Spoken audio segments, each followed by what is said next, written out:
துப்புரவு பணியாளர்கள் போராட்டத்தை பற்றி எந்த செய்தியும் போடாமல் கூலி படத்தை பார்த்து மக்கள் கொண்டாட்டம் என்று வீடியோ வெளியிடும் திமுக ஆதரவாளர் ஜீவசகாப்தனின் நடுநிலை பத்திரிகையாளர் முகத்திரையை கிழித்து உள்ளனர் நாம் தமிழர் கட்சியின் இடும்பாவனம் கார்த்திக் மற்றும் ஃபாத்திமா பர்கானா. பெரியார் திட்டுறவங்க கூட பெரியாருடைய கொள்கையில உள்வாங்கி இருக்கிறாங்க அப்படிங்கிறது மகிழ்ச்சியா இருக்கு. சகோதரர் ஜீவசகாப்தன் ரொம்ப முழுமையாக ஒரு திமுகவின் சார்புடைய ஒரு பத்திரிகையாளர்.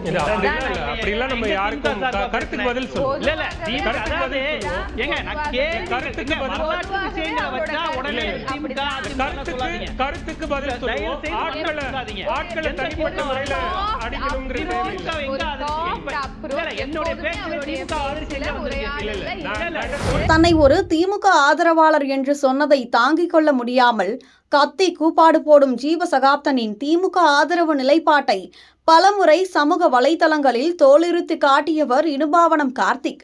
இதுல ஜீவசகாப்தன் அவரை பத்தி சொல்லணும். அவரு தமிழ்நாட்டுல ஒரு பிரச்சனைனா தமிழ்நாட்டுல பிரச்சனை இருக்கிறப்ப அதை பேசவே செல்லமா தட்டா அப்படிம்பாங்கல்ல, அப்படி செல்லமா கூட திமுக தட்டமாட்டார். திமுகவுக்கு மறைமுகமாக ஒத்துவதுவர் இந்த ஜீவசகாப்தன். திமுகவை ஒருவர் ஆதரிப்பது அல்லது எதிர்ப்பது அவரது தனிப்பட்ட விருப்பம்.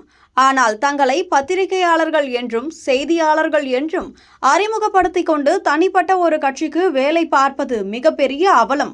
இந்த தரம் தாழ்ந்த வேலையை திமுகவிற்கு செய்வதற்கு ஒரு மிகப்பெரிய பட்டாளமே உள்ளது. செந்தில்வேல் தொடங்கி செய்தி சேனல்களில் நெறியாளர்களாக இருக்கும் பலரும் இந்த பட்டியலில் அடங்குவர். இவர்கள் அனைவருக்கும் ஸ்டாலினின் மருமகன் சபரீசன் நடத்தும் பெண் நிறுவனம் மாதம் மாதம் கட்டுக்கட்டாக படி அளந்து வருவதும் இவர்கள் இந்த வேலையை செய்வதற்கு காரணம். தமிழக மீடியாக்களில் எந்த செய்தி பேசுபொருளாக இருக்க வேண்டும் என்பதை ஆளும் கட்சியாக இருக்கும் திமுக முடிவு செய்கிறது. அதை செயல்படுத்துவதற்கு இது போன்ற பத்திரிகையாளர்கள் என்ற பெயரில் செயல்படும் வேலையாட்கள் பயன்படுத்தப்படுகின்றனர். குறிப்பாக திமுக ஆட்சியில் மிகப்பெரிய அளவில் மக்கள் பிரச்சனை இருந்தாலும், நாட்டையே ஒடுக்கும் அரசு பயங்கரவாதம் நடந்தாலும் அதை பற்றி விவாதமோ கருத்து உருவாக்கமோ நடந்திராத வண்ணம் வேறு ஒரு செய்தியை மக்களிடம் கொண்டு போய் சேர்த்து திமுக அரசுக்கு எந்தவித கெட்ட பெயரும் வராமல் பார்த்து கொள்வதே இது போன்ற போலி பத்திரிகையாளர்களின் முழுநேர வேலை.